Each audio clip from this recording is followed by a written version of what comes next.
Yo, what's happening? It's your boy lawz, OSS 980, other side of sports. Today, we answering questions. I know you've seen the box and on the IG stories, ask a question. And so what I'm doing is if you have a question, sports related, whatever, put the question in the box and then I'm gonna answer it just like this. So we're starting out, we got our questions for today. So first question comes in from I am Daryl Curry. Curry, what's up, brother? He actually had put two questions in here. First question is, will the Lakers make it to the playoffs? It's a tough one. So Stern's order says yes.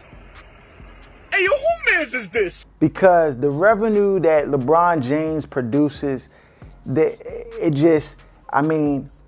even if they get knocked out in the first round, you still want to have the star power of LeBron James. You don't even know how many more years he's going to be playing at a high level where you can milk this cow. So I would tend to lean yes. There's no way that they could let or have the Lakers not make the playoffs. I think they're like a few games behind the Clippers and then Sacramento. Neither one of those teams generate the kind of revenue that LeBron James and the Lakers do. So I just think that that's a no-brainer. Now, if LeBron James gets hurt in some form or fashion, I think that then you may see them pass the torch to one of these other teams and just allow the Lakers to miss the playoffs and then kind of revamp it for next year. But I just don't, that's the only scenario that I see the Lakers not making the playoffs. Because I just think they can't afford to not let them in the playoffs. Unfortunately, if they do make the playoffs at the AC, they'll be matched up against the Golden State Warriors, which is an L waiting to happen. I just think the Lakers overall just can't maintain. Like LeBron James played 40 minutes last night versus the Rockets. He can't maintain that level all the way through, however many games they have left in the season. So I say that they don't. I said they do make the playoffs, but if he gets hurt, then they don't. Question number 2 from I am Daryl Curry is, who's the best player in the NBA? Tough one. Now, it doesn't matter who I say. Babs is going to have an issue and have something to say. Some will probably argue, Giannis. Others may say Kevin Durant, LeBron James. I'm going to have to go with James Harden. And just hear me out. I know that he's laid eggs in the playoffs, but that aside, the consistency and the level of play that he's been playing with, just since he's become a Rocket, it's unparalleled. You know what I'm saying? And just what he does night in and night out. And he's not really missing games. Like, he's playing. He's not, out for extended periods of time. He's carried the team without some of his other players, being there. That 30-point streak is something that you got to get a man credit, dog. He's amazing. Traveling aside, all the funny business, with the Euro steps that he be doing, all the funny business with how he bogart to the lane and create the contact and then be getting the fouls called. The dude has just, he definitely has a skill set that's like upper echelon. And then he's also cerebrally used his mind to figure out ways to give himself a competitive advantage against his opponents. That whole, initiating the contact and then getting a foul and drawing a foul. He really was the catalyst for that, you know what I'm saying? And until the league started to kind of change how they called it, the whole, Kobe had to pump hard and get you in the air and then go into you. But he took it next level when he was doing it on 3-point shots and stuff like that. So the dude, he gets assists. He's practically top 10 in almost every category that you could think of. Efficiency, scoring, assists. the dude is a beast. You know, field goals attempted, field goals made, hit 3-point percentage. He's like third or fourth. This dude is a problem. He to me, he's the best player right now. I mean, besides LeBron's just freakish athletic ability, Antetokounmpo's freakish athletic ability. Okay, that aside, he's athletic too, and he's skilled at the top. Can shoot, can get to the basket, can create his own shots.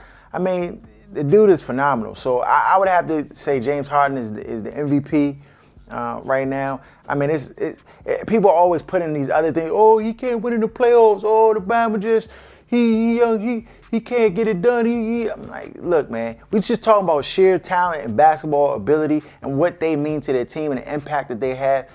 The dude is nobody's. I feel like he's at the top. I mean, he's not by himself. I mean, you got Kevin Durant, you got LeBron, you got Steph, you know, who's amazing. All these players have amazing, and they're like they are amazing. But if I had to choose right now, I have to give it to James Harden. Congratulations, you played yourself. Last question comes in from Sir_L_22.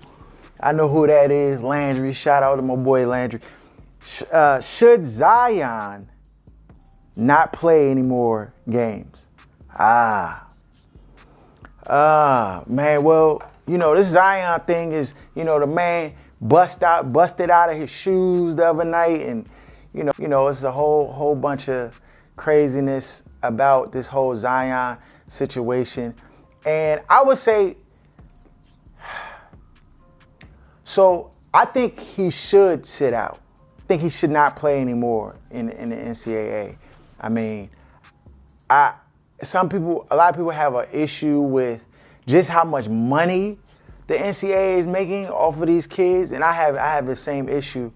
But I just don't see anything changing, you know, unless Adam Silver allows for the kids to come straight from high school, straight to the pros again. But, you know, there's so much money that's exchanged. The NCAA is set to make $3 billion over the course of March Madness in March. The advertisements, the TV contracts, all of that revenue generates about $3 billion. You got coaches like Coach K getting $8 million. Kyler Perry gets like $7.5 million or whatever. You know, I think Bill Self is like $5 million. These coaches are getting paid millions. The kids aren't getting paid anything. You can value a college education. You know, you can put a number on it. I would say it's actually not worth maybe what it once was at a specific time. But it's not worth $100 million. I tell you that much. It's not worth that, champ. I don't know what has to happen or what needs to take place in order for that dichotomy that exists in the NCAA to change. I just don't think, you know, you got to realize that there's so much money that's being generated, and it's on the backs is slavery. I mean, it's on the backs of these kids. It's almost essentially free labor that they're getting from these kids, because the amount of money that they generate doesn't equate to what they're given as compensation for the amount of money that they generate.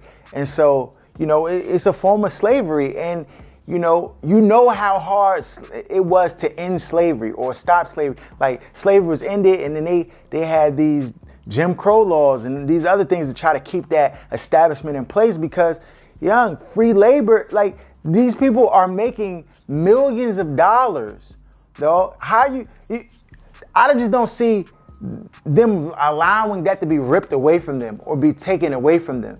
You know what I'm saying? Because it's so much money. If I'm giving you $100K and I'm like, hey, you know what? We about to take the $100K away. We about to give you more like $100. $100K to $100, because, you know, in order to pay the kids or compensate them, you know, you pay one kid that you think is generated. How much money? This is a question for y'all. How much money do you think Zion generates for the NCAA or just Duke college basketball? How much money do you think he's worth to that program? How much money do you think he generates? That's a question. Answer that question, because I'm telling you, that other game the other night, the North Carolina, I mean, it was a nationally televised game, and everybody was trying to watch and see Zion play. I mean, you know, you had Obama there. This was a big ticket event. Some of the online sales were saying that the tickets were $2,500 for tickets just to get in the building, different things like that. I mean, it's a cash cow. And for this young man, I just don't think that it's worth the risk to play for free, essentially. Just have a conversation with the coach. Maybe you need your parents involved in that, and just be like, look, you know, I'll be willing to donate money back to the school once I'm out of here, as like, you know, just kind of to make it, you know, cool, cause you know it's so dirty, the game that they play, to try to make you feel bad for not wanting to risk your own health or mess up your own money. But they're looking at their money. They're like, yeah, we need them to play in this NCAA. I'm sure Coach K getting calls from the NCAA talking about, is Zion okay? Is Zion okay? Is he gonna be able to play in the tournament? I'm sure he's getting those calls. Let's just be honest, people. He's getting those calls. And I mean, it's a tough position to be. I think that's why you saw Coach K a few years ago kind of go away from the one and dones and the players. He still was getting highly recruited players, but you could tell he wasn't trying to like go after the one and done. Coach Calipari goes after the one and dones. Like, that's just what he does. And that's his MO, and that's his selling item to the kids that he brings in, you know. But getting Zion, you know, on the team was like a one and done situation, and I just, you know, I think this is a situation that can be a nightmare for the NCAA, for, you know, college basketball, because it's just highlighting just the disparity and the financials ramifications, like, you know, how these kids are just being pimped out, essentially. So, yeah, Zion, I'm not playing, Bob, nah. But that's it. Those are my questions. Follow us at OSS980. Check out the podcast, Other Side of Sports, each and every Wednesday. Yeah. It's your boy Lawz signing out. Send your questions in. I'll answer them just like this. We out.